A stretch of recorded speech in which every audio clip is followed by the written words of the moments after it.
Um dado interessante é que, não sei quem assistiu, na abertura da sessão, no início do julgamento, o ministro-presidente, Luiz Roberto Barroso, ele diz o seguinte: olha, a gente esperou muito tempo para julgar esses casos, para o Congresso ter tempo de agir, mas o Congresso não agiu. Esse foi o início do julgamento. Então, esse contexto não pode ser desprezado, né?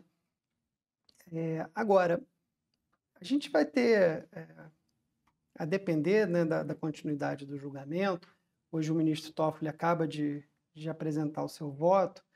Uma das coisas que até o momento, e aí se conecta um pouco com a observação anterior da Flávia, né? Uma das coisas que até esse momento não apareceu muito claramente é qual é o grande problema constitucional do artigo 19. Isso não está tão expresso, tão explícito no voto. O discurso que o ministro Toffoli fez até agora, com as intervenções, por exemplo, do ministro Alexandre de Moraes, do ministro Flávio Dino, eles dão a impressão de que a gente está num debate parlamentar.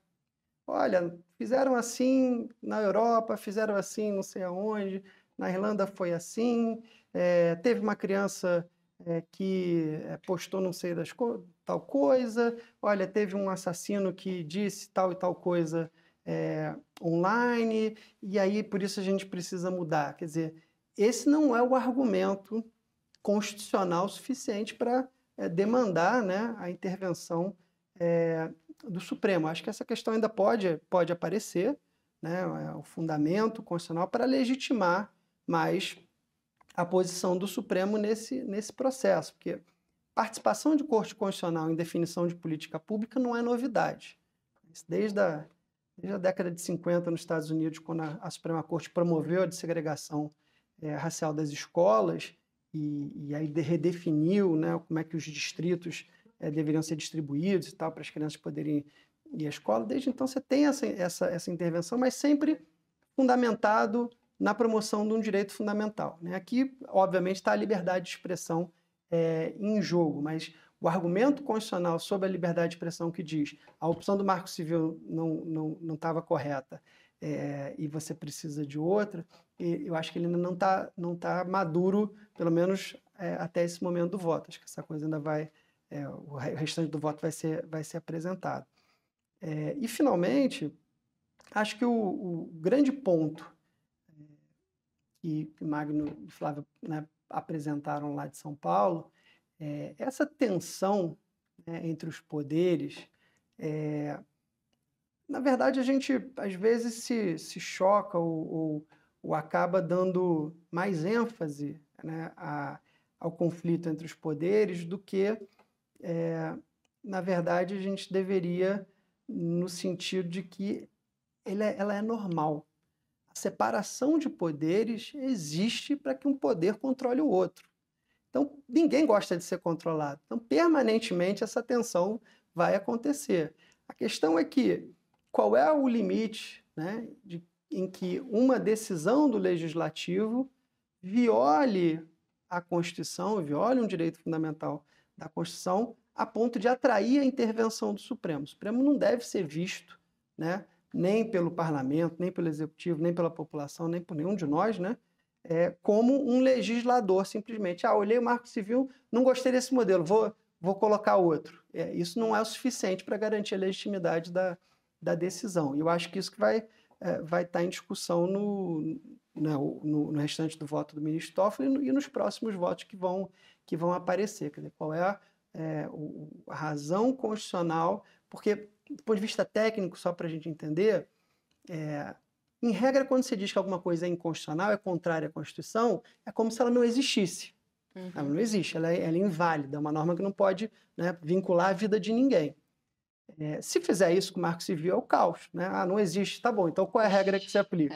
Então, a tendência do Supremo vai ser fazer uma técnica que se chama a interpretação conforme a Constituição. Ou seja, olha, o Marco Civil é constitucional desde que ele seja interpretado dessa forma. E aí tem duas últimas observações sobre esse tema. A primeira é, o Supremo vai precisar olhar as diferentes plataformas, porque a rede social é uma coisa, o serviço de mensageria é outra, as arquiteturas são diferentes, a forma como você tem que encarar os problemas é diferente. O Mercado Livre, que é uma plataforma de comércio, é diferente. Então, essas todas são plataformas cobertas pelo Marco Civil, mas que não têm a mesma natureza, a mesma arquitetura, o mesmo desenho. Então, vai ter que se olhar, né, como é que você aplica essa decisão para cada uma dessas plataformas. E o segundo tema que eu acho que virá será a inspiração europeia, né, do Digital Service Act lá, europeu, que trouxe algumas regrinhas, né, que provavelmente vão aparecer nesses votos, como a ideia de trazer obrigações de maior transparência, né? Olha, por que você está tomando essa decisão? Por que meu post não aparece? Ou por que eu recebo, eu sou o Felipe Neto, eu recebo 10 mil vezes né, a propaganda para um homem dessa faixa etária e assim, assim, assado. Qual é a tua regrinha que me determina isso? Então, acho que essas regras de transparência devem vir junto com essa possível decisão do Supremo. A questão da possibilidade de você fazer auditoria algorítmica, né? Para você ter uma entidade de fora das plataformas olhando e dizendo assim, olha, o teu algoritmo está levando a uma prática discriminatória, o teu algoritmo está levando ao incremento da violência assim ou assado, né? Acho que uma outra questão que deve ser discutida, trazendo a experiência de fora. A questão de devido processo, que é um pouco... tá bom, o que acontece quando o meu post... Vamos imaginar um influencer lá que vive disso, ou uma empresinha que vive de fazer negócio online. Você é suspenso, né, do dia para a noite. E aí, o que acontece com o teu negócio, né? E às vezes essa suspensão ela também acontece sem maiores explicações, né? A pessoa simplesmente tem a conta suspensa e falta transparência aí também. E aí a questão do devido processo é isso. Para quem que eu recorro? Como eu recorro? Se você tentar olhar as regras hoje de como você recorre nas plataformas, assim, você tem que ir em 7 lugares diferentes para conseguir tentar entender o caminho de para quem que você fala, como você fala, quando você fala, e assim por diante. Então, acho que essa é uma outra questão também que vai aparecer nesses votos, se vier, de fato, essa implementação de uma interpretação conforme a Constituição. Tá certo. Professor, muito obrigada. Aliás, eu queria só complementar, fazer mais uma última pergunta. Diante dessa complexidade, faz sentido a gente pensar que essa questão vai se resolver no STF?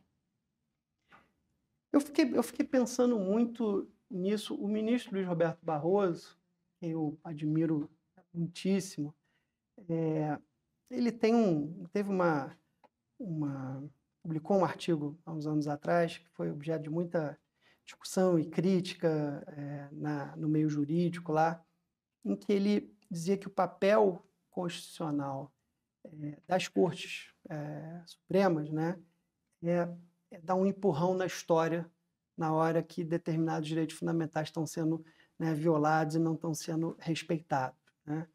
Foi assim, por exemplo, que o Supremo fez para garantir que pessoas que se amem, mas têm o mesmo sexo, possam viver o seu amor, casar e assim por diante. Então, esse foi o empurrão que o Supremo deu na história. Talvez esteja olhando esse tema no mesmo sentido, ou seja, hoje é indiscutível, independente de você querer colocar a culpa ou não nas plataformas ou nas empresas em si, mas é indiscutível que essas mobilizações antidemocráticas, a polarização, os discursos e tal, acontecem através dessas plataformas, né? E com a promoção, em alguma medida, dessas plataformas por conta dos seus algoritmos. Então, esta discussão é importante. Se ela está parada no Congresso e o Supremo empurra e julga, talvez isso crie um momento para o Congresso voltar a olhar o tema e legislar como deveria.